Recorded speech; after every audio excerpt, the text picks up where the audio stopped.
thank you all for being here to celebrate on this 25th anniversary. You know, this is the only César Chávez march in the country that a city actually sponsors and partners with. Isn't that great?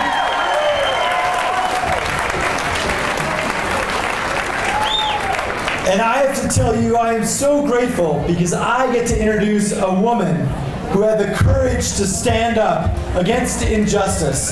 A woman who has empowered thousands and thousands, if not millions, around America.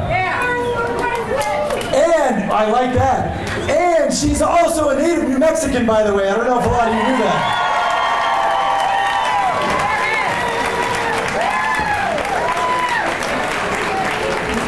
Now, I think most of you know a little bit about Dolores Huerta. She was an agent of change who knew the value of the power of people, and that power is stronger than money in politics, stronger than hatred, and stronger than that which tries to divide us. She has been a role model for decade after decade when it comes to actually standing up against hatred, against injustice, and against racism. And for us in Albuquerque, we know that fundamental to who we are is always standing up against those things.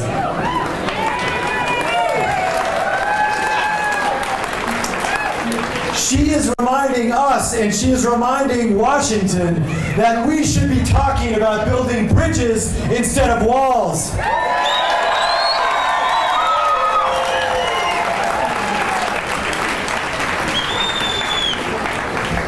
Dolores and César Chávez were side by side for all that they did in California and across the rest of the country. They knew there were challenges back then. She also knows there are challenges now. And I think there's a lot we can learn from what happened back in that original struggle with César Chávez, but also the struggles that we face today.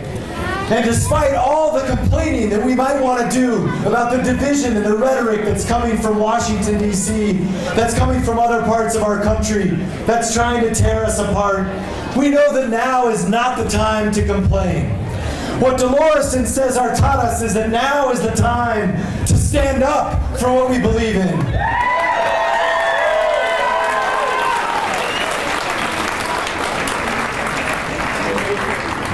She taught us how to pray, how to picket, how to boycott, how to march, how to lead with our hearts, and most importantly, how to take action.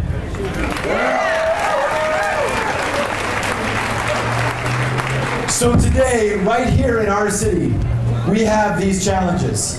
We have a federal government that is trying to take literally our police officers and send them to do what Trump wants to do on the border. That is wrong, and we cannot stand for that. We also have right here a city where we have an opportunity to push back against the anti-immigrant rhetoric. That's why we've got to get the pro-immigrant friendly legislation through our city councilor. Pat Davis and some others are working on that. I want city council to put that on my desk.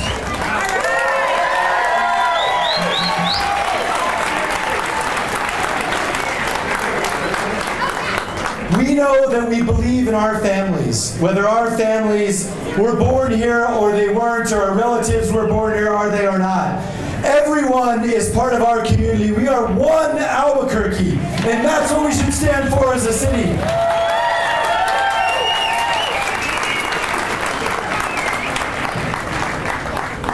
And so I believe today, going forward, we actually have the power to follow in the footsteps of César Chávez, of Dolores Huerta. And I'm so glad that today we are fortunate, just 2 days away from her birthday. That's right. That we get to hear from one of the great American heroes of our time. So I want to bring Dolores Huerta up here now. But before we do that, we're gonna welcome her in our own special way that we often do when it's someone's birthday in our community. And we're going to do this with some help from an excellent singer, because you do not want to hear me sing Las Mañanitas. That is not what you want to hear. So we have a professional to do that, and so I think by the time we're done with that, our Dolores Huerta will be here for us. Yeah, we'll get a guitar. Okay, we're going to get a guitar as well. Are you on time? Okay, all right.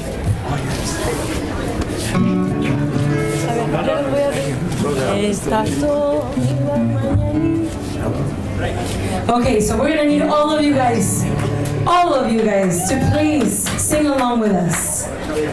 Estas son las mañanitas que cantaba el rey David, hoy por ser día de tu santo, te las cantamos a ti. Despierta, mi bien, despierta, mira que ya amaneció, ya los pajarillos cantan, la luna ya se metió. All right. Thank you so much, Albuquerque. So I want to say thank you for electing a mayor who is explicitly from day one pro-immigrant, and thank you for welcoming one of our heroes, one of my heroes, Dolores Huerta.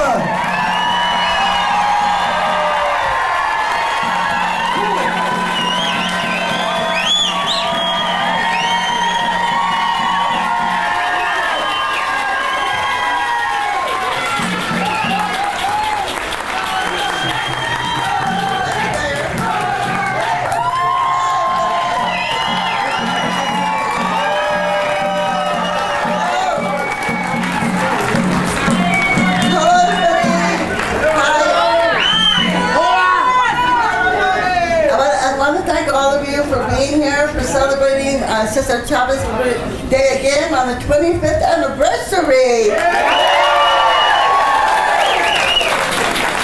And let's give another applause for the mayor.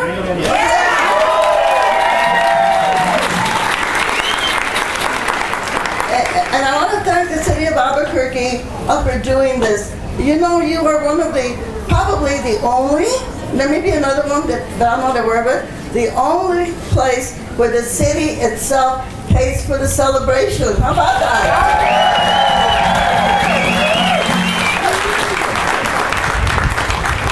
And when I say that, I know that it's your tax dollars that pay for the celebration, but I am sure that you're all very happy to contribute that money, right?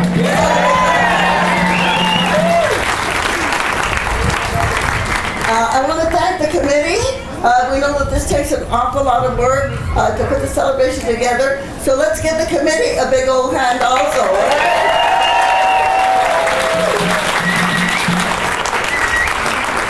I see my friend Coralie over here, Coralie. Thank you, Coralie, for doing this, for making all the arrangements. And also, thank you for doing the march. That was a fabulous, fabulous march. I know that the marches are so important because this is the way that we communicate with the rest of the community. Why it's important to remember César, to remember the values that he stood for, the values of commitment, the values of nonviolence. The fact that we also have to remind everybody that the people have the power. The people have the power to make the changes.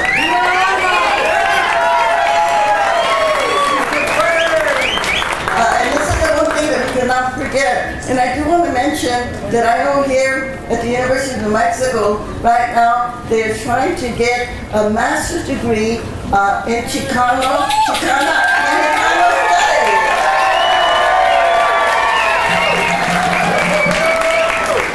So I think we have to call on all of you to make sure that we contact the provost of the college, the leaders of that university, to say it's time. In fact, we're a little late, okay? We're a little late on it. It should have happened a long time ago. Because we know that if at any time, I have to say, there has never been a time like this one, where we see that there is so much ignorance out there, and that it's a shame that people throughout the United States do not know about our history and our contribution to these United States of America.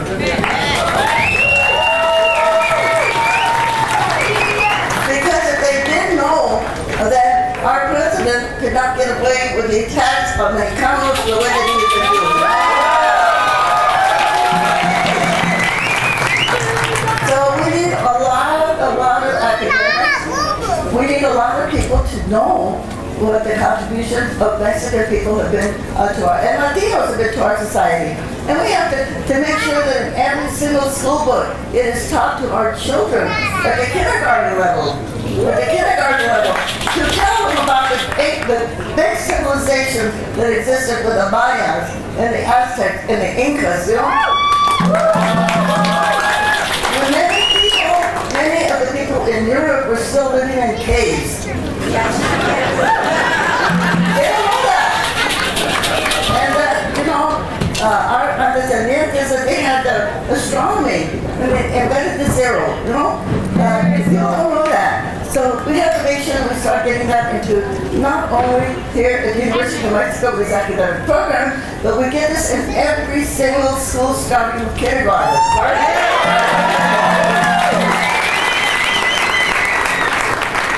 So I think we have to make it our mission so that we can have Chicano studies, so we can have women's studies,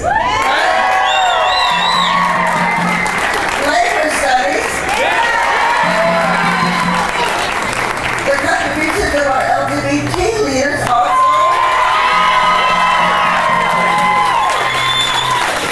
In every single school, our mission has to be to erase the ignorance. Erase the ignorance in the United States of America.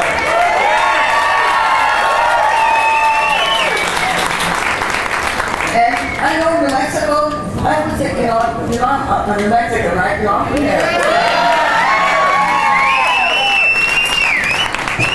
And I don't know how many of you saw the movie Dolores. And in the beginning of the movie, there is a picture of a man, and they didn't identify him, I'm sorry about that, named Ed Roybal. Yes. Oh, yeah. Yes. I'm going to tell you about Ed Roybal. Was in California, in Los Angeles, California. He was the first Latino to be elected to the city council of Los Angeles. He was the first Mexican American to be elected to the U.S. Congress from California. Why is that important? Because he was from New Mexico.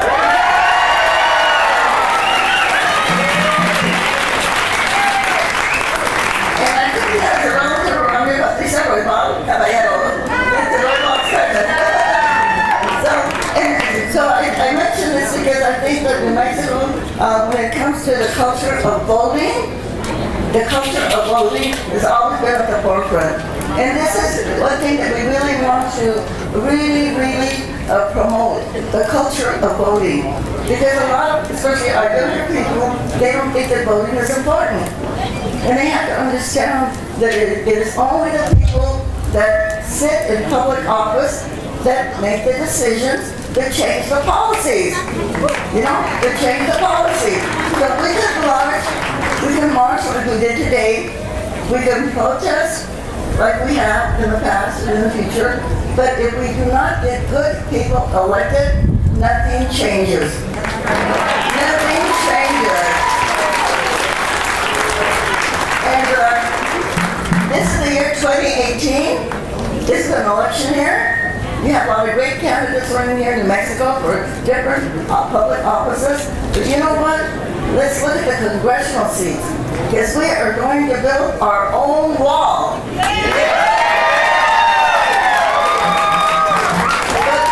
our wall is going to be in the U.S. Congress.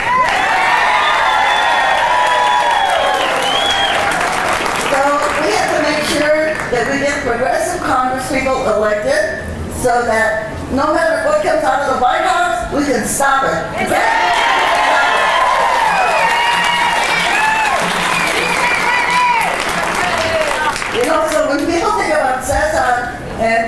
about the way down, they think about the strikes, they think about the boycotts, they think about the marches. But one of the things that César always did was make sure to go door to door and register people to vote. People don't know that. In fact, when he finished his second class in Arizona, César started at the Mexican border in Arizona, went throughout the whole state of Arizona, leading a voter registration drive. After that voter registration drive, he got the first Navajo elected to the Arizona state legislature. He got the first Latino elected to the Senate of Arizona. And the first African American woman elected also to the legislature of Arizona. And the first Latino governor to the state of Arizona. And I just want to mention this history. So I wanted to say to all of you, please, in this election season that we have, I want to ask all of you to please, not only do I want you to vote, I want you to go out there and be sure and volunteer to campaign, okay? Whichever candidate you choose, please go out there and campaign for that candidate. You know, talk to people that we don't know. You know, when we talk to people that we don't know and we're encouraging them to vote, that really makes us stronger, but we're also doing something very missionary. You know, we're spreading that message of democracy. We're spreading the message of power and making people understand that you can make the difference because we are the majority. All of us are the majority. And if we all go out there and get good people elected, you know, that we're going to win. But if we don't, if we stay home, if we're desiguosos, lazy, you know what I mean? If we're out to lunch, you know, we got to get in there and we can make the difference. Okay? We can make it happen. So it's very, very important.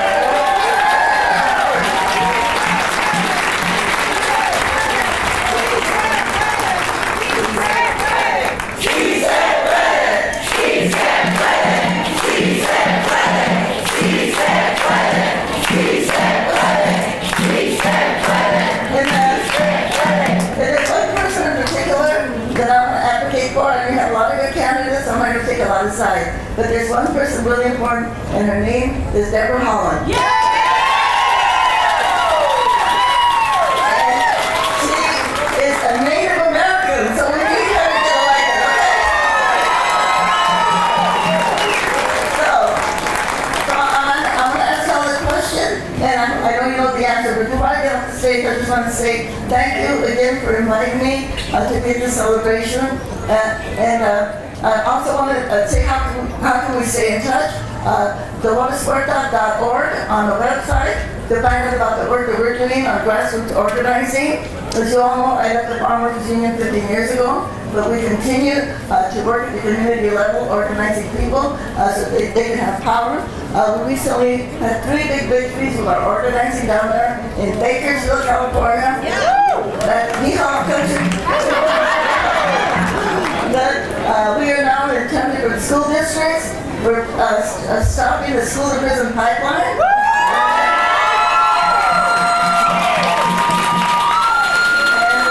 we're in 3 different counties in Central California, Kern, Tulare, and Fresno County. And we just won 3 big lawsuits. One against our Kern High School District for suspending and expelling African American and Latino children. We sued them and we won.